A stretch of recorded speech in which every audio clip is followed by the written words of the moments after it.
Welcome to ISPC zone. मैं हूं सोनू कुमार, आपके लिए लेकर के आया हूं 68वें BPS से संबंधित महत्वपूर्ण टेस्ट सीरीज। दोस्तों आज हम लोग टेस्ट नंबर 15 को सॉल्व करेंगे। इससे पहले हम लोग ने 14 टेस्ट को सॉल्व कर लिया है। यदि आपने उस टेस्ट को नहीं देखा है तो आप उसे ज़रूर देखें, जिसका लिंक डिस्क्रिप्शन में दे दिया गया है। दोस्तों हम लोग ने और बहुत सारे टेस्ट को सॉल्व कर लिया है और आगे आने वाले दिन में अब हम लोग प्रत्येक दिन दो टेस्ट को सॉल्व करेंगे। और भी बहुत सारा वीडियो है जो कि 68वें BPS से संबंधित बनाया गया है, तो आप उसे ज़रूर देखें। इसका लिंक डिस्क्रिप्शन में दे दिया गया है। और दोस्तों यदि वीडियो पसंद आए तो वीडियो को लाइक कीजिए, शेयर कीजिए और मेरे चैनल को सब्सक्राइब कीजिए। चलिए बिना देरी किए हुए वीडियो को शुरू करते हैं। आज का पहला प्रश्न है, वर्तमान में उच्चतम न्यायालय में कुल कितने न्यायाधीश हैं? इसका सही उत्तर हो जाएगा ऑप्शन सी 34 न्यायाधीश। आपको बता दें कि वर्तमान में भारत के उच्च न्यायालय में एक मुख्य न्यायाधीश व 33 अन्य न्यायाधीश होते हैं। इस प्रकार टोटल 34 न्यायाधीश होते हैं। अगला प्रश्न है, लोकसभा में किसी विधेयक पर आम बहस निम्नलिखित में से किस स्तर पर होती है? इसका सही उत्तर हो जाएगा ऑप्शन बी द्वितीय वाचन में। आपको बता दें कि किसी भी विधेयक को पूरा स्थापित करने का प्रक्रम उसका प्रथम वाचन होता है। द्वितीय वाचन में विधेयक पर विचार विमर्श होता है और सदन के सदस्य इसी पर आम बहस करते हैं। अगला प्रश्न है, निम्नलिखित में से संविधान के किस अनुच्छेद के तहत राज्य वित्त आयोग का गठन किया जाता है? इसका सही उत्तर हो जाएगा ऑप्शन ए 243 आई के तहत। भारतीय संविधान के अनुच्छेद 243 के अनुसार राज्यपाल द्वारा राज्य वित्त आयोग का गठन प्रत्येक 5 वर्ष पर किया जाता है। अगला प्रश्न है, निम्न में से कौन सा युग्म सुमेलित नहीं है? उपराष्ट्रपति का पद संयुक्त राज्य अमेरिका से लिया गया है, यह सत्य है। राज्यसभा के सदस्यों का निर्वाचन आयरलैंड से लिया गया है, यह गलत है क्योंकि आयरलैंड से नहीं, यह दक्षिण अफ्रीका के संविधान से लिया गया है। राज्यों में राज्यपाल की नियुक्ति कनाडा के संविधान से लिया गया है, यह सत्य है। संसदीय विशेषाधिकार ब्रिटेन से लिया गया, यह भी कथन सत्य है। इस प्रकार इसका सही उत्तर हो जाएगा ऑप्शन बी। अगला प्रश्न है, वरीयता अनुक्रम के 6ठे स्थान पर लोकसभा अध्यक्ष के साथ किसको रखा गया है? इसका सही उत्तर हो जाएगा ऑप्शन डी भारत के मुख्य न्यायाधीश को। अगला प्रश्न है, संसद के उच्च सदन में निम्नलिखित राज्यों की सीटों के सही अवरोही क्रम को चुने। देखिए सबसे ज़्यादा जो है उत्तर प्रदेश में है। उत्तर प्रदेश में 31 है, याद रखिएगा। महाराष्ट्र में, उसके बाद महाराष्ट्र में 19 है। और हम तमिलनाडु की बात करें तो तमिलनाडु में 18 है और बिहार में 16 है। तो इस प्रकार से इसका सही उत्तर हो जाएगा एक ऑप्शन ए उत्तर प्रदेश, महाराष्ट्र, तमिलनाडु और बिहार। अगला प्रश्न है, राज्यसभा का गठन सर्वप्रथम कब हुआ था? तो इसका सही उत्तर हो जाएगा ऑप्शन बी 13 अप्रैल 1952 को।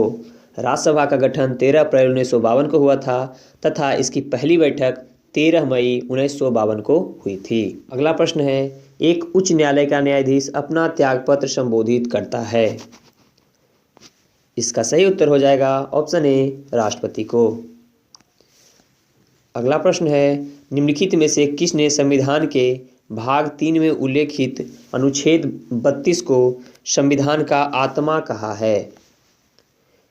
इसका सही उत्तर हो जाएगा ऑप्शन सी प्रारूप समिति के अध्यक्ष। आपको बता दें कि संविधान के अनुच्छेद 32 में मौलिक अधिकारों के संरक्षण हेतु उपचारों का अधिकार का वर्णन किया गया है। इसे संविधान सभा के प्रारूप समिति के अध्यक्ष डॉक्टर भीमराव अंबेडकर ने संविधान की आत्मा की संज्ञा दी है। अगला प्रश्न है, संघ का यह कर्तव्य है कि वह बाह्य आक्रमण और आंतरिक अशांति से प्रत्येक राज्य की रक्षा करे। यह संविधान के किस अनुच्छेद में वर्णित है? तो इसका सही उत्तर हो जाएगा ऑप्शन ए अनुच्छेद 355 में।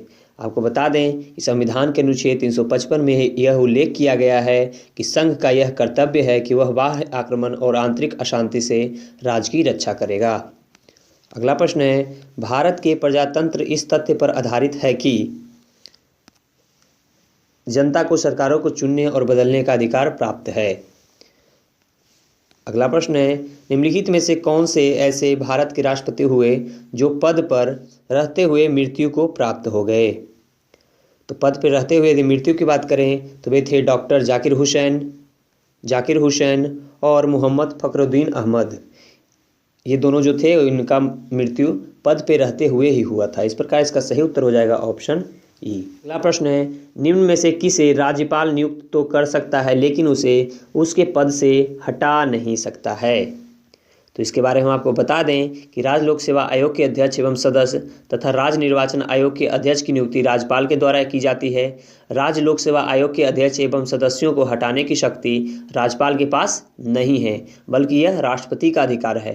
राज्य निर्वाचन आयोग को राज्यपाल पद से नहीं हटा सकता है, उसे उच्च न्यायालय के न्यायाधीश की भांति पद से हटाया जाता है। इस प्रकार इसका सही उत्तर हो जाएगा ऑप्शन ई। अगला प्रश्न है, किसी भी वित्त विधेयक को विधान परिषद अधिकतम कितने दिनों तक रोक सकती है? तो इसके बारे में आपको बता दें कि किसी भी वित्त विधेयक को विधान परिषद केवल 14 दिनों तक रोक सकती है और उसके पश्चात विधेयक जिस रूप में विधानसभा द्वारा भेजा जाता है उसी रूप में पारित मान लिया जाता है। साधारण विधेयक को विधान परिषद अधिकतम 4 माह के लिए रोक सकता है। तो इस प्रकार इसका सही उत्तर हो जाएगा ऑप्शन ई, उपर्युक्त में से कोई नहीं।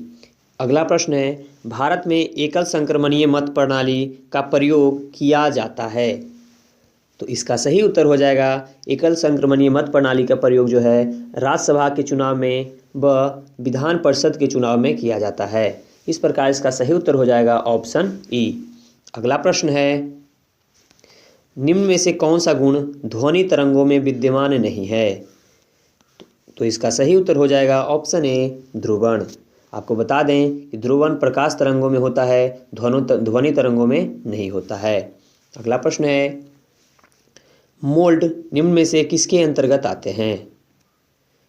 तो इसका सही उत्तर हो जाएगा ऑप्शन सी, फंजाई। एक डायोप्टर निम्न में से किसके बराबर होता है? इसका सही उत्तर हो जाएगा ऑप्शन ए। अगला प्रश्न है, निम्न में से तापमान की एसआई इकाई कौन सी है? इसका सही उत्तर हो जाएगा ऑप्शन बी, केल्विन। अगला प्रश्न है, मोबाइल फोन चार्जर किस प्रकार का उपकरण है? इसका सही उत्तर हो जाएगा option D, step down transformer. आपको बता दें कि मोबाइल फ़ोन चार्जर मूलतः एक स्टेप डाउन ट्रांसफ़र है। यह उच्च वोल्टेज को कम वोल्टेज में परिवर्तित करता है। अगला प्रश्न है, निम्न में से गामा किरणों की प्रकृति कैसी है? इसका सही उत्तर हो जाएगा ऑप्शन डी, उच्च ऊर्जा वाली विद्युत चुंबकीय तरंगे जैसी। अगला प्रश्न है, निम्न में से कौन सा जल में घुलनशील विटामिन है? तो इसका सही उत्तर हो जाएगा ऑप्शन बी, विटामिन बी और सी। विटामिन ए, डी, ई के जो है यह वसा में घुलनशील है, आप इसे भी याद रखेंगे। अगला प्रश्न है, विद्युत संचरण हेतु उच्च वोल्ट ग्रिड का प्रयोग किया जाता है क्योंकि इसमें। इसका सही उत्तर हो जाएगा शक्ति की हानि अधिक होती है। अगला प्रश्न है, स्पष्ट प्रतिध्वनि सुनने के लिए मूल ध्वनि तथा परिवर्तित ध्वनि के बीच कम से कम कितना समय अंतराल होना चाहिए? तो इसका सही उत्तर हो जाएगा ऑप्शन सी, 0.1 सेकेंड। अगला प्रश्न है, नाभिक के अलावा कोशिका के किस अंग में डीएनए होता है?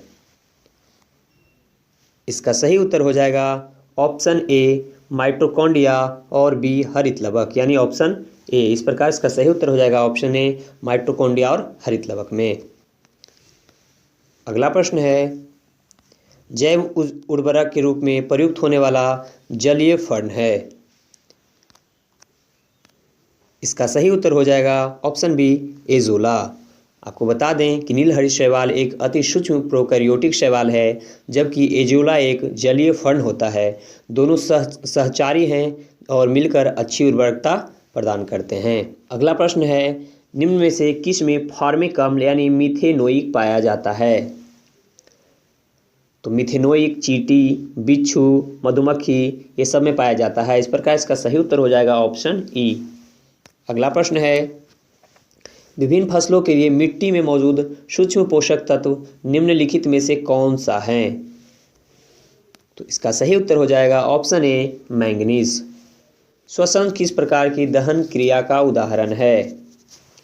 इसका सही उत्तर हो जाएगा ऑप्शन सी, मंद दहन है। अगला प्रश्न है, निम्न में से कौन सा कोशिकांग केवल पादप कोशिकाओं में पाए जाते हैं? इसका सही उत्तर हो जाएगा ऑप्शन सी, प्लास्टिड। अगला प्रश्न है, किसी तत्व का सर्वाधिक मौलिक अभिलक्षण निम्नलिखित में से कौन सा है? इसका सही उत्तर हो जाएगा ऑप्शन डी, परमाणु क्रमांक। अगला प्रश्न है, ऊष्मागतिकीय रूप में कार्बन का सर्वाधिक अस्थायी रूप कौन सा है? इसका सही उत्तर हो जाएगा ऑप्शन सी, ग्रेफाइट। अगला प्रश्न है, निम्नलिखित में से किसका पदार्थों के परीक्षण में प्रयोग होता है? तो इसके बारे में आपको बता दें कि खाद्य पदार्थों के परीक्षण में पराबैंगनी किरणें, सोडियम बेंजोइक एवं बेंजोइक अम्ल का प्रयोग किया जाता है। इस प्रकार इसका सही उत्तर हो जाएगा ऑप्शन ई। अगला प्रश्न है, निम्नलिखित में से कौन सुमेलित नहीं है? इसका सही उत्तर हो जाएगा ऑप्शन सी, सीएनजी। सीएनजी दिया हुआ है यहाँ ब्यूटेन और प्रोपेन, जबकि सीएनजी का होना चाहिए मेथेन और इथेन। तो इस प्रकार इसका सही उत्तर हो जाएगा ऑप्शन डी। अगला प्रश्न है, निम्नलिखित में से कौन से कथन सत्य है? तो गन्ने के रस को किण्वित करने पर सिरका बनता है, यह सत्य है। सिरके में उपस्थित अम्ल बेंजोइक अम्ल होता है, यह गलत है। सिरका एक परिरक्षक के रूप में उपयोग होता है, यह भी सत्य है। सिरके के एथेनोइक अम्ल उपस्थित होता है सिरके में, यह भी सत्य है। इस प्रकार इसका सही उत्तर हो जाएगा ऑप्शन सी, 1, 3 और 4, यानी 3, 4 और 1, ये सत्य हो जाएगा। अगला प्रश्न है, एक अर्धचालक में विद्युत चालन होता है। इसका सही उत्तर हो जाएगा ऑप्शन सी, इलेक्ट्रॉन्स एवं होल्स दोनों द्वारा। अगला प्रश्न है, प्राणियों के निम्नलिखित में से किस या किन संवर्गों में त्रिकोष्ठीय हृदय होता है? इसका सही उत्तर हो जाएगा ऑप्शन डी, उभयचर और सरीसृप में। अगला प्रश्न है, एक तार में बहती विद्युत धारा एवं विभवांतर प्रत्येक को 2 गुना बढ़ा दिया जाए तो विद्युत शक्ति क्या होगी? तो इसका सही उत्तर हो जाएगा ऑप्शन बी, 4 गुना बढ़ जाएगी। अगला प्रश्न है, निम्नलिखित में से कौन सुमेलित नहीं है? तो देखिए यहाँ पे दिया हुआ है A+ यदि माता पिता का रक्त समूह यदि A हो तो बच्चों में संभावित जो है A और B होगा। ऐसा नहीं है, बच्चों में संभावित होगा A और O होगा। इस प्रकार इसका सही उत्तर हो जाएगा ऑप्शन ए। अगला प्रश्न है, DNA में कौन सी शर्करा पाई जाती है? तो इसका सही उत्तर हो जाएगा ऑप्शन डी, डीऑक्सीराइबोज। अगला प्रश्न है, जीवाणुओं की कोशिका भित्ति निम्न में से किसकी बनी होती है? आपको बता दें कि जीवाणु की कोशिका भित्ति पेप्टिडोग्लिकाइन यौगिक की बनी होती है एवं कवकों की कोशिका जो है भित्ति काइटिन की बनी होती है। इस प्रकार इसका सही उत्तर हो जाएगा ऑप्शन ई। अगला प्रश्न है, निम्न में से कौन सा जीव एक कोशिकीय नहीं है? इसके बारे में बता दें आपको कि कवक है जो एक कोशिकीय नहीं है, बाद बाकी जीवाणु, अमीबा, क्लेमाइडोमोनास ये सब जो है एक कोशिकीय है। इस प्रकार सही उत्तर हो जाएगा ऑप्शन ए। अगला प्रश्न है, संवहन द्वारा ऊष्मा का स्थानांतरण हो सकता है। इसका सही उत्तर हो जाएगा ऑप्शन सी, द्रव एवं गैस में। अगला प्रश्न है, जीवों में अत्यधिक विविधता का कारण क्या है? इसका सही उत्तर हो जाएगा ऑप्शन बी, उत्परिवर्तन। अगला प्रश्न है, निम्नलिखित में से कौन सा एक हरित गृह गैस नहीं है? तो इसका सही उत्तर हो जाएगा ऑप्शन डी, O2 यानी ऑक्सीजन। ऑक्सीजन जो है यह हरित गृह गैस नहीं है, जबकि CO2, CH4, CFC ये सब सारे हरित गृह गैस हैं। अगला प्रश्न है, निम्नलिखित में से कौन संकुचनशील मौद्रिक नीति का उदाहरण है? तो इसका सही उत्तर हो जाएगा ऑप्शन डी, केंद्रीय बैंकों द्वारा वाणिज्यिक बैंकों को कोष प्रतिभूतियां बेचना। अगला प्रश्न है, सामाजिक न्याय तथा समता के साथ आर्थिक विकास किस पंचवर्षीय योजना का लक्ष्य निर्धारित किया गया है? इसका सही उत्तर हो जाएगा ऑप्शन बी, 10वीं पंचवर्षीय योजना का। यदि हम 10वीं पंचवर्षीय योजना के कार्यकाल की बात करें तो वह 2002 से 2007 के बीच में था। अगला प्रश्न है, किस वर्ष आर्थिक सर्वेक्षण में पहली बार धारणीय विकास एवं जलवायु परिवर्तन को जोड़ा गया? तो इसका सही उत्तर हो जाएगा ऑप्शन डी 2011-12 में। अगला प्रश्न है, भारतीय कृषि के संदर्भ में निम्नलिखित कथनों में सत्य कथन की पहचान करें। तो यदि हम सत्य कथन की पहचान करें तो इसका हो जाएगा, वर्तमान में सिंचाई साधनों के विस्तार के कारण भारतीय कृषि मानसून पर आधारित नहीं है। यह गलत है, भारतीय कृषि मानसून पर आधारित है। अगला है, बड़ी सिंचाई परियोजनाओं के अंतर्गत 10,000 हेक्टेयर से अधिक कृषि भूमि आता है। यह सत्य है। बादामी क्रांति का संबंध मूंगफली के उत्पादन से है। यह कथन गलत है। इस प्रकार इसका सही उत्तर हो जाएगा केवल 2 यानी ऑप्शन ए। अगला प्रश्न है, भारत में स्पेशल इकोनॉमिक जोन यानी SEZ की नीति देश में पहली बार कब प्रारंभ की गई थी? इसका सही उत्तर हो जाएगा ऑप्शन बी 2000 में। आपको बता दें कि भारत सरकार द्वारा सेज की नीति यानी SEZ की नीति 2000 में एवं सेज अधिनियम जो है यह 2005 में आया था। तो सेज अधिनियम की बात करेगा 2005 में, लेकिन सेज जो है कब लागू हुआ, कब अपने देश में आया, तो यह 2000 ईस्वी में आया। इसको आप याद रखेंगे। अगला प्रश्न है, निम्नलिखित में से कौन सा कर प्रतिगामी प्रकृति का है? तो इसका सही उत्तर हो जाएगा ऑप्शन सी वस्तु एवं सेवा कर। आपको बता दें कि वस्तु एवं सेवा कर एक अप्रत्यक्ष कर है। आप इसको याद रखिएगा। एक प्रश्न बार बार पूछा जाता है कि वस्तु एवं सेवा कर यानी GST किस प्रकार का कर है, तो आप याद रखिएगा वह एक अप्रत्यक्ष कर है।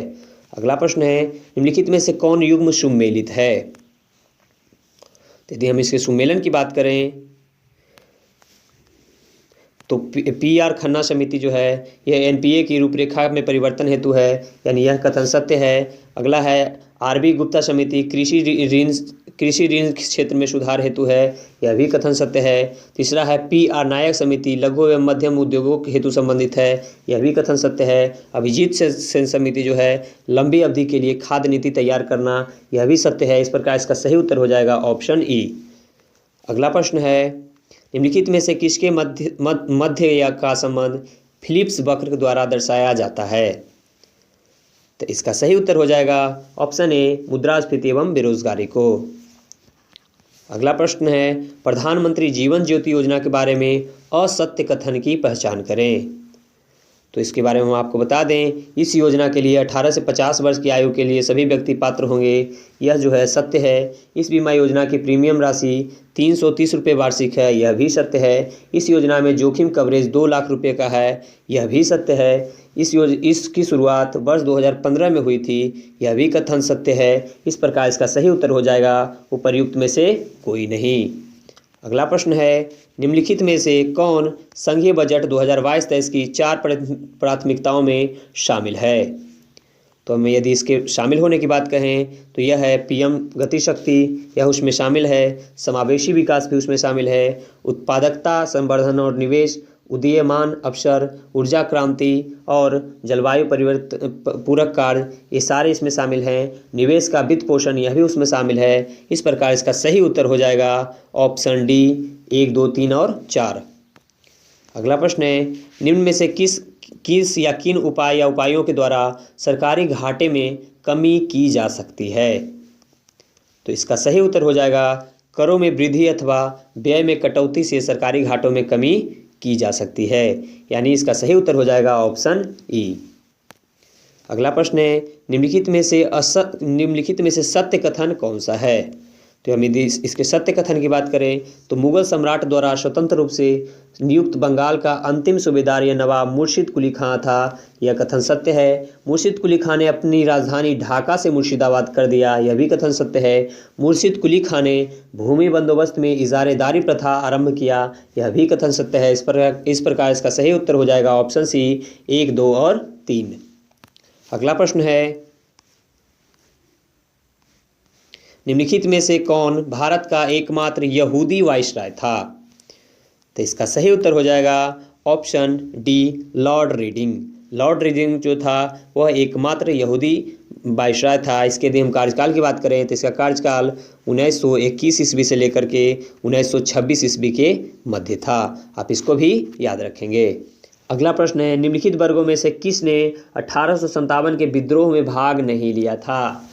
तो उसमें खेतीहर मजदूर जो थे शामिल थे, साहूकार उसमें शामिल नहीं थे, और यदि हम उसमें बात करें शिक्षित वर्ग के तो वो भी उसमें शामिल नहीं थे, कृषक उसमें शामिल थे, जमींदार भी उससे दूर रहे, यानी ऑप्शन सी। अगला प्रश्न है, किसके या किन के प्रयास से बम्बई में प्रथम महिला विश्वविद्यालय की स्थापना हुई थी? तो इसका सही उत्तर हो जाएगा ऑप्शन डी के करबे के प्रयास से। अगला प्रश्न है, 1935 के भारत सरकार अधिनियम की विशेषता निम्नलिखित में से कौन नहीं है? तो यदि हम इसके विशेषता की बात करें तो आपको बता दें कि 1935 के भारत सरकार अधिनियम में केंद्र में द्वैध शासन की स्थापना की गई थी, यानी द्वैध शासन की स्थापना, और जबकि 1919 के अधिनियम में प्रांतों में लागू द्वैध शासन को समाप्त कर प्रांतों में स्वायत्त शासन की स्थापना की गई थी। तो इस प्रकार इसका सही उत्तर हो जाएगा ऑप्शन बी। केंद्र के साथ राज्यों में द्वैध शासन नहीं लागू किया गया था, यहाँ सिर्फ केंद्र में द्वैध शासन लागू किया गया था। तो इस प्रकार इसका सही उत्तर हो जाएगा ऑप्शन बी। अगला प्रश्न है, एलोरा एवं एलिफेंटा के स्थल किस काल के से संबंधित है? तो इसका सही उत्तर हो जाएगा ऑप्शन सी, राष्ट्रकूट के समय का। अगला प्रश्न है, बंगाल विभाजन किस तिथि को प्रारंभ हुआ था? तो इसका सही उत्तर हो जाएगा ऑप्शन डी, 16 अक्टूबर 1905 ईस्वी को। अगला प्रश्न है, राजा महेंद्र प्रताप ने किस वर्ष यानी काबुल अफगानिस्तान में भारत की प्रथम सरकार का गठन किया था? तो इसका सही उत्तर हो जाएगा ऑप्शन सी, वर्ष 1915 ईस्वी में। अगला प्रश्न है, किस चंदेल नाजा ने महमूद गजनवी का सामना किया था? तो इसका सही उत्तर हो जाएगा ऑप्शन सी, विद्याधर। आपको बता दें चंदेल शासक विद्याधर पर महमूद गजनवी ने आक्रमण किया, परंतु वह विद्याधर को निर्णायक रूप से पराजित नहीं कर सका, अंततः दोनों में संधि हो गई। अगला प्रश्न है, दिसंबर 1906 में ढाका में गठित मुस्लिम लीग के प्रथम अध्यक्ष कौन थे? तो इसका सही कथन हो जाएगा ऑप्शन ए, आगा खां। अगला प्रश्न है, महात्मा गांधी ने सर्वप्रथम कांग्रेस के किस अधिवेशन में भाग लिया था? तो इसका सही उत्तर हो जाएगा ऑप्शन सी, कलकत्ता अधिवेशन 1901 ईस्वी में। अगला प्रश्न है, इंडिपेंडेंस फॉर इंडिया लीग का गठन किसने किया था? तो आपको बता दें कि 1928 में जवाहरलाल नेहरू एवं सुभाष चंद्र बोस ने मिलकर इंडिपेंडेंस फॉर इंडिया लीग का गठन किया था। इस लीग का उद्देश्य डोमिनियन स्टेट की मांग की जगह पूर्ण स्वतंत्रता की मांग को आगे बढ़ाना था। तो इस प्रकार इसका सही उत्तर हो जाएगा सी और डी, यानी उपर्युक्त में से एक से अधिक। अगला प्रश्न है, निम्नलिखित घटनाओं को कालक्रम के अनुसार बढ़ते क्रम में व्यवस्थित करें। तो यदि हम साइमन कमीशन की बात करें तो यह मार्च 1930 में आया था। यदि हम पूना समझौता की बात करें तो यह दिसंबर 1932 में हुआ था, यानी ये 32 में हुआ, यह 30 में हुआ साइमन कमीशन। और सांप्रदायिक पंचायत की यदि हम बात करें तो यह भी 32 में हुआ था। और यदि हम दिल्ली समझौता की बात करें तो यह 1931 में हुआ था। तो इस प्रकार यदि इसके बढ़ते क्रम की बात कर रहा है तो इसका बढ़ता क्रम हो जाएगा सबसे पहले साइमन कमीशन, उसके बाद फिर हो जाएगा दिल्ली समझौता, उसके बाद हो जाएगा सांप्रदायिक पंचायत, और सबसे अंत में पूना समझौता। इस प्रकार इसका सही उत्तर हो जाएगा ऑप्शन बी, 1, 4, 3 और 2। याद रखिएगा।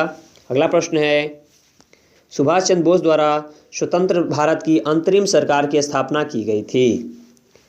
इसका सही उत्तर हो जाएगा ऑप्शन सी, 21 अक्टूबर 1943 ईस्वी को। अगला प्रश्न है, ए पैसेज टू इंडिया नामक पुस्तक किसके द्वारा लिखी गई थी? इसका सही उत्तर हो जाएगा ऑप्शन डी, E.M. फोस्टर के द्वारा। अगला प्रश्न है, पाइक विद्रोह के नायक कौन थे? इसका सही उत्तर हो जाएगा ऑप्शन बी, बख्शी जगबंधु। अगला प्रश्न है, महारानी विक्टोरिया को किस वर्ष भारत की सम्राज्ञी घोषित किया गया? इसका सही उत्तर हो जाएगा ऑप्शन सी, 1877 ईस्वी में। आप इसको याद रखिएगा। अगला प्रश्न है, गांधी इरविन समझौते में किस नेता ने महत्वपूर्ण भूमिका निभाई थी? तो इसके यदि महत्वपूर्ण भूमिका की बात करें तो उसमें उनका महत्वपूर्ण भूमिका था तेज बहादुर सप्रू का भी था, और हम बात करें तो इसमें तेज भूमिका M.R. जयकर का भी था। तो इस प्रकार इसका सही उत्तर हो जाएगा ऑप्शन ई, उपर्युक्त में से एक से अधिक। अगला प्रश्न है सप्रू समिति का गठन किस लिए किया गया था? तो इसका सही उत्तर हो जाएगा ऑप्शन सी, बेरोजगारी की समीक्षा के लिए। अगला प्रश्न है भारत छोड़ो आंदोलन के दौरान डॉक्टर राजेंद्र प्रसाद को गिरफ्तार करके कहाँ रखा गया था? तो डॉक्टर राजेंद्र प्रसाद को गिरफ्तार करके बांकीपुर जेल में रखा गया था। अगला प्रश्न है किस जैन साधु को अकबर ने जगत गुरु की उपाधि प्रदान की थी? तो इसका सही उत्तर हो जाएगा ऑप्शन सी, हरिविजय सूरी को। अगला प्रश्न है निम्नलिखित में से किस सूफी संत को महबूब ए इलाही के नाम से जाना जाता है? तो इसका सही उत्तर हो जाएगा ऑप्शन सी, शेख निजामुद्दीन औलिया को। अगला प्रश्न है निम्न में से कौन सा जोड़ा सुमेलित नहीं है? चंदेरी का युद्ध 1530 में, यह गलत है। चंदेरी का युद्ध जो हुआ था वह 1528 ईस्वी में हुआ था, आप इसको याद रखेंगे। तो इस प्रकार इसका सही उत्तर हो जाएगा ऑप्शन ए। अगला प्रश्न है दिल्ली सल्तनत में किस वंश ने सबसे कम समय तक शासन किया था? तो इसका सही उत्तर हो जाएगा ऑप्शन सी, खिलजी वंश ने। अगला प्रश्न है मयूर सिंहासन पर बैठने वाला अंतिम मुगल सम्राट कौन था? तो इसका सही उत्तर हो जाएगा ऑप्शन बी, मोहम्मद शाह। अगला प्रश्न है सल्तनत कालीन किस सुल्तान ने ब्राह्मणों पर भी जजिया कर लगाया था? इसका सही उत्तर हो जाएगा ऑप्शन सी, फिरोज शाह तुगलक। अगला प्रश्न है सिंधु घाटी की सभ्यता संबंधित है। सिंधु घाटी की सभ्यता जो है आदि ऐतिहासिक युग से संबंधित है। अगला प्रश्न है बौद्ध धर्म का प्रचार प्रसार करने के लिए 4 विभिन्न बौद्ध संगीतियों का आयोजन करवाने वाले शासकों के सही क्रम को चुने। तो यदि हम इसके सही क्रम के चुने तो प्रथम बौद्ध संगीति जो हुआ था यह अजातशत्रु के समय में हुआ था, और द्वितीय बौद्ध संगीति की बात करें तो वह कालाशोक के समय में हुआ था, और तृतीय बौद्ध संगीति जो है पाटलिपुत्र में अशोक के शासनकाल में हुआ था, और चतुर्थ बौद्ध संगीति कनिष्क के शासनकाल में जब कुंडलवन कश्मीर में हुआ था। इस प्रकार इसका सही उत्तर ऑप्शन डी होगा। अगला प्रश्न है आयुर्वेद के आचार्य चरक किसके दरबार में रहते थे? तो इसका सही उत्तर हो जाएगा ऑप्शन सी, कनिष्क के दरबार में। आयुर्वेद जो चरक थे वह कनिष्क के दरबार में रहते थे। अगला प्रश्न है निम्न में से कौन सुमेलित नहीं है? तो यदि हम उसके सुमेलन की बात करें तो होयसलबंद, विष्णुवर्धन उसके संस्थापक हैं, हुण वंश, तोरमण यह भी संबंधित है उनसे, गुर्जर प्रतिहार वंश, नागभट्ट प्रथम यह भी उनसे संबंधित है, कुषाण वंश, कुजुल कटफिसेस यह भी कथन सत्य है। इस प्रकार इसका सही उत्तर हो जाएगा ऑप्शन ई, उपर्युक्त में से कोई नहीं, उपर्युक्त में से सभी। अगला प्रश्न है अशोक के किस शिलालेख में पशु बलि की निंदा की गई है? इसका सही उत्तर हो जाएगा ऑप्शन सी, प्रथम शिलालेख में। अगला प्रश्न है सिकंदर की सेना ने किस नदी को पार करने से मना कर दिया था? इसका सही उत्तर हो जाएगा ब्यास नदी को। सिकंदर की सेना ने ब्यास नदी के पश्चिमी तट पर पहुंचकर उसे पार करने से मना कर दिया था। सिकंदर जो है स्थल मार्ग से 325 ईसा पूर्व में भारत से लौट गया। यह भी याद रखिएगा, हमेशा पूछा जाता है कि सिकंदर जो है कब भारत से लौटा, तो याद रखिएगा 325 बीसी में, यानी ईसा पूर्व में, बिफोर क्राइस्ट में। अगला प्रश्न है निम्नलिखित में से किस शासक ने अपनी राजधानी पाटलिपुत्र से हटाकर वैशाली स्थापित की थी? तो इसका सही उत्तर हो जाएगा ऑप्शन सी, शिशुनाग ने। अगला प्रश्न है आत्मनिर्भर एवं शून्य विदेशी सहायता किस पंचवर्षीय योजना का उद्देश्य घोषित किया गया था? तो इसका सही उत्तर हो जाएगा ऑप्शन सी, पंचवर्षीय योजना का।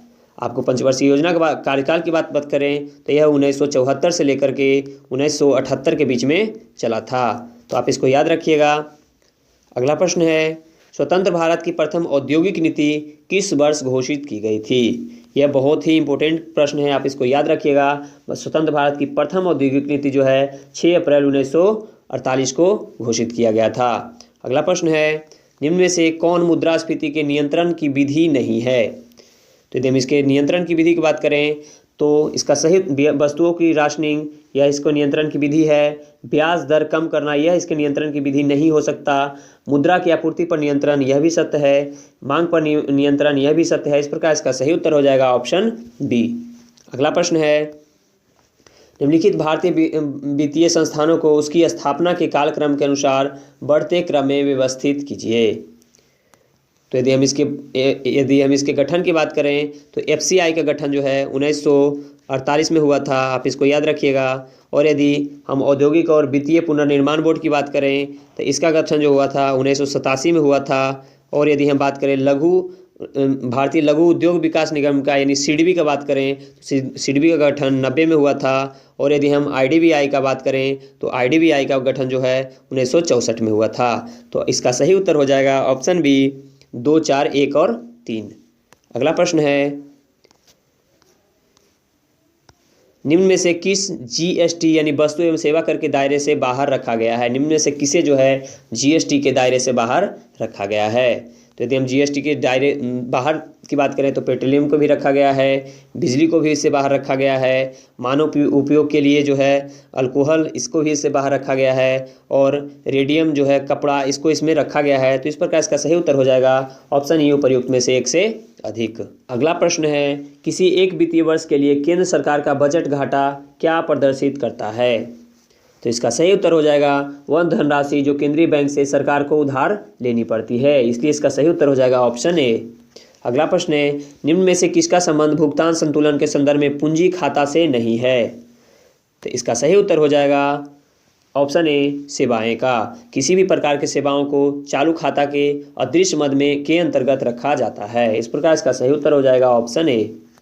अगला प्रश्न है, सार्वभौमिक लैंगिक अंतराल सूचकांक यानी जिसको बोलते हैं ग्लोबल जेंडर गैप नामक रिपोर्ट का प्रकाशन किस वैश्विक संस्था द्वारा किया जाता है? तो इसका सही उत्तर हो जाएगा ऑप्शन बी WEF यानी विश्व आर्थिक मंच के द्वारा, वर्ल्ड इकोनॉमिक फोरम के द्वारा। अगला प्रश्न है, निम्न में से कौन सा मरुस्थल अफ्रीका महादेश से संबंधित नहीं है? तो इसके यदि हम सहारा जो है यह अफ्रीका में ही है, कालाहारी यह भी अफ्रीका में ही है, और यदि हम बात करें बायुदा का तो यह भी अफ्रीका में ही है, और जबकि मोजावे जो है यह अफ्रीका में नहीं है। तो इस प्रकार इसका सही उत्तर हो जाएगा ऑप्शन डी। अगला प्रश्न है, सूची 1 को सूची 2 के साथ मिलाइए और नीचे दिए गए कूट की सहायता से सही उत्तर का चयन कीजिए। तो यदि हम इसके सही उत्तर की बात करें तो यदि हम एस्किमो जो है यह उत्तर अमेरिका का जनजाति है, माओरी जो है माओरी यह न्यूजीलैंड का जनजाति है, और यदि हम बुशमैन की बात करें तो यह अफ्रीका का जनजाति है, और सेमांग की यदि हम बात करें तो यह मलेशिया का जनजाति है। इस प्रकार इसका सही उत्तर हो जाएगा 2, 4, 3 और 1 यानी ऑप्शन डी।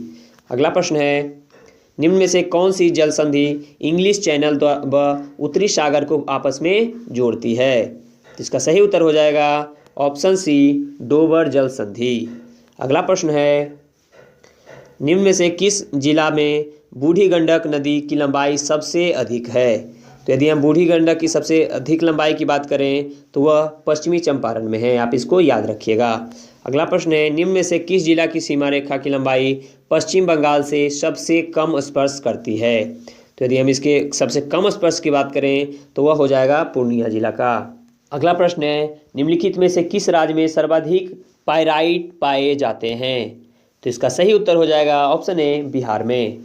अगला प्रश्न है, 2011 की जनगणना के अनुसार बिहार में सर्वाधिक लिंगानुपात किस जिले का है? तो इसका सही उत्तर हो जाएगा ऑप्शन सी गोपालगंज जिला का। अगला प्रश्न है, निम्न में से किस जिले में गंगा नदी की लंबाई सबसे कम है? तो इसका सही उत्तर हो जाएगा ऑप्शन डी समस्तीपुर में। अगला प्रश्न है, पालकोंडा पर्वत निम्न में से किस राज्य में अवस्थित है? इसका सही उत्तर हो जाएगा ऑप्शन सी आंध्र प्रदेश में। अगला प्रश्न है, कोलदाम परियोजना निम्न में से किस नदी पर स्थित है? तो इसका सही उत्तर हो जाएगा ऑप्शन डी सतलज नदी पे। इसको याद रखिएगा, यह जो है हिमाचल प्रदेश में अवस्थित है। अगला प्रश्न है, शून्य रेखा कहलाती है? तो इसका सही उत्तर हो जाएगा शून्य रेखा जो है वह त्रिपुरा और बांग्लादेश के बीच की रेखा को शून्य रेखा कहते हैं। तो इस प्रकार इसका सही उत्तर हो जाएगा ऑप्शन डी। अगला प्रश्न है, निम्न में से किस राज्य या किन राज्यों से होकर भारतीय मानक समय की यामियोत्तर नहीं गुजरती है? तो यदि हम इसके गुजरने की बात करें तो यह उत्तर प्रदेश से गुजरती है, मध्य प्रदेश से गुजरती है, उड़ीसा से गुजरती है, जबकि झारखंड से नहीं गुजरती है। इसलिए इसका सही उत्तर हो जाएगा ऑप्शन सी झारखंड। अगला प्रश्न है, गरजता चालीसा, प्रचंड पचासा और चिकता साठा क्या है? तो इसका सही उत्तर हो जाएगा ऑप्शन बी पछुआ पवने हैं। अगला प्रश्न है, अंडमान निकोबार द्वीप समूह की सबसे उच्चतम चोटी किस भाग में स्थित है? तो इसका सही उत्तर हो जाएगा उत्तरी अंडमान में। जिसका नाम है सैंडल पीक, जिसका ऊंचाई की यदि हम बात करें तो वह है 732 मीटर। आप इसको भी याद रखेंगे। अगला प्रश्न है, भारत का पहला सामुदायिक संग्रहालय निम्नलिखित में से कहाँ खोला गया है? तो इसका सही उत्तर हो जाएगा ऑप्शन ए, लेह में। अगला प्रश्न है, भारत के स्वदेशी रूप से विकसित पहले कृत्रिम घुटना कदम की शुरुआत किस प्रौद्योगिकी संस्थान ने की थी? तो इसका सही उत्तर हो जाएगा ऑप्शन डी, आईआईटी मद्रास ने। अगला प्रश्न है, निम्नलिखित में से किस राज्य के द्वारा एंटी टैंक गाइडेड मिसाइल जो है हेलिना सफलतापूर्वक परीक्षण किया गया है? तो इसका सही उत्तर हो जाएगा ऑप्शन ए, भारत के द्वारा। अगला प्रश्न है, प्रधानमंत्री संग्रहालय के आधिकारिक डिजिटल भुगतान भागीदारी कौन बना है? तो इसका सही उत्तर हो जाएगा ऑप्शन सी, पेटीएम। अगला प्रश्न है, वर्ष 2022-24 के लिए एशियाई चुनाव प्राधिकरणों का संघ यानी AAEA के नए अध्यक्ष के रूप में किस देश को चुना गया है? तो इसका सही उत्तर हो जाएगा ऑप्शन बी, भारत को। अगला प्रश्न है, निम्नलिखित में से कौन सा देश नाटो साइबर सुरक्षा समूह में शामिल होने वाला पहला एशियाई देश बन गया है? तो इसका सही उत्तर हो जाएगा ऑप्शन डी, दक्षिण कोरिया। अगला प्रश्न है, निम्नलिखित में से किस राज्य सरकार के द्वारा शैली ऐप लॉन्च किया गया है? तो इसका सही उत्तर हो जाएगा ऑप्शन डी, केरल के द्वारा। अगला प्रश्न है, फियरलेस गवर्नेंस नामक पुस्तक के रचनाकार निम्न में से कौन है? तो इसका सही उत्तर हो जाएगा ऑप्शन बी, किरण बेदी। याद रखिएगा, यह बहुत ही ज़्यादा इंपॉर्टेंट बुक है। फियरलेस गवर्नेंस नामक पुस्तक यह किरण बेदी के द्वारा लिखा गया है। अगला प्रश्न है, निम्नलिखित में से किस संगठन ने प्रदूषणकारी वस्तुओं के आयात पर विश्व का पहला कार्बन डाइऑक्साइड उत्सर्जन पर शुल्क लगाने की घोषणा की है? तो इसका सही उत्तर हो जाएगा ऑप्शन ए, यूरोपीय संघ ने। अगला प्रश्न है, विंग्स इंडिया 2022 का आयोजन निम्न में से किस हवाई अड्डे पर किया गया? तो इसका सही उत्तर हो जाएगा ऑप्शन ए, बेगमपेट हवाई अड्डा, हैदराबाद में। अगला प्रश्न है, मोबाइल वर्ल्ड कांग्रेस 2022 का आयोजन निम्नलिखित में से किस शहर में किया गया? तो इसका सही उत्तर हो जाएगा ऑप्शन डी, बार्सिलोना में। आप इसको याद रखेंगे। अगला प्रश्न है, बोल्ट्जमैन पदक 2022 से सम्मानित होने वाले पहले भारतीय बन गए हैं? तो इसका सही उत्तर हो जाएगा ऑप्शन बी, दीपक धर। अगला प्रश्न है, निम्नलिखित में से किस देश के द्वारा 21वां विश्व सतत विकास शिखर सम्मेलन 2022 का आयोजन किया गया? तो इसका सही उत्तर हो जाएगा ऑप्शन ए, भारत के द्वारा। अगला प्रश्न है, किस यूरोपीय देश ने कोरोना को गंभीर बीमारी की श्रेणी से बाहर रखने का फैसला किया है? तो इसका सही उत्तर हो जाएगा ऑप्शन सी, डेनमार्क। अगला प्रश्न है, कर्नाटक के निम्नलिखित में से किस मंदिर को विश्व विरासत के रूप में शामिल किया गया है? तो इसका सही उत्तर हो जाएगा ऑप्शन ए, होयसल मंदिर को। अगला प्रश्न है, कौन सा देश भारत के यूपीआई प्रणाली को अपनाने वाला पहला देश बन गया है? तो इसका सही उत्तर हो जाएगा ऑप्शन डी, नेपाल। अगला प्रश्न है, 31वीं दक्षिण पूर्व एशियाई खेलों की मेजबानी किस देश द्वारा किया गया? तो इसका सही उत्तर हो जाएगा ऑप्शन डी, वियतनाम के द्वारा। अगला प्रश्न है, ऊंट संरक्षण एवं विकास नीति किस राज्य सरकार के द्वारा शुरू की गई? तो इसका सही उत्तर हो जाएगा ऑप्शन बी, राजस्थान सरकार के द्वारा। अगला प्रश्न है, भारत के किस खिलाड़ी को लॉरियस स्पोर्ट्स अवार्ड के लिए नामित किया गया है? तो इसका सही उत्तर हो जाएगा ऑप्शन बी, नीरज चोपड़ा को। अगला प्रश्न है, हाल ही में निम्नलिखित में से किस देश ने अपने सभी परमाणु ऊर्जा संयंत्रों को बंद करने की घोषणा 2025 तक की है? तो इसका सही उत्तर हो जाएगा ऑप्शन सी, बेल्जियम ने। अगला प्रश्न है, नीति आयोग द्वारा जारी चौथे राज्य स्वास्थ्य सूचकांक 2019-20 में समग्र सूची में कौन सा राज्य शीर्ष पर रहा? तो इसका सही उत्तर हो जाएगा ऑप्शन सी, केरल। अगला प्रश्न है, जुलजाना उपग्रह लॉन्चर भारत में काफ़ी खबरों में थी, यह किस देश से संबंधित है? तो इसका सही उत्तर हो जाएगा जुलजाना जो है यह ईरान से संबंधित है। अगला प्रश्न है, वर्ष 2020-21 में बिहार की प्रति व्यक्ति आय वर्तमान मूल्य पर कितनी थी? तो इसका सही उत्तर हो जाएगा 46.3 हजार रुपये। अगला प्रश्न है, बिहार के सकल राज्य घरेलू उत्पाद यानी जीएसडीपी की वृद्धि दर 2020-21 में कितनी थी? तो इसका सही उत्तर हो जाएगा ऑप्शन ए 2.5%। अगला प्रश्न है, स्थिर कीमतों पर वर्ष 2021-22 में कृषि और संबद्ध क्षेत्र की सकल मूल्य संवर्धन यानी जीबीए की वार्षिक वृद्धि दर क्या है? इसका सही उत्तर हो जाएगा 3.9%। अगला प्रश्न है, बनावरण के क्षेत्र की दृष्टि से बिहार के निम्नलिखित जिलों का सही अवरोही क्रम क्या है? तो यदि हम इसके सही अवरोही क्रम की बात करें तो सबसे ज़्यादा है कैमूर में, उसके बाद पश्चिम चंपारण में, सेकेंड नंबर पे पश्चिम चंपारण है, थर्ड नंबर पे रोहतास आएगा और फोर्थ पे जमुई आएगा। इस प्रकार इसका सही उत्तर हो जाएगा ऑप्शन सी कैमूर, पश्चिम बंगाल, रोहतास और जमुई। आप ये याद रखिएगा कि बनावरण के क्षेत्र में सबसे ज़्यादा कैमूर जो है वह प्रथम पे है, आप इसको याद रखेंगे। अगला प्रश्न है, भारत वन स्थिति रिपोर्ट 2021 के अनुसार निम्न में से किस राज्य में सर्वाधिक मैंग्रोव वन है? तो इसका सही उत्तर हो जाएगा ऑप्शन सी पश्चिम बंगाल में।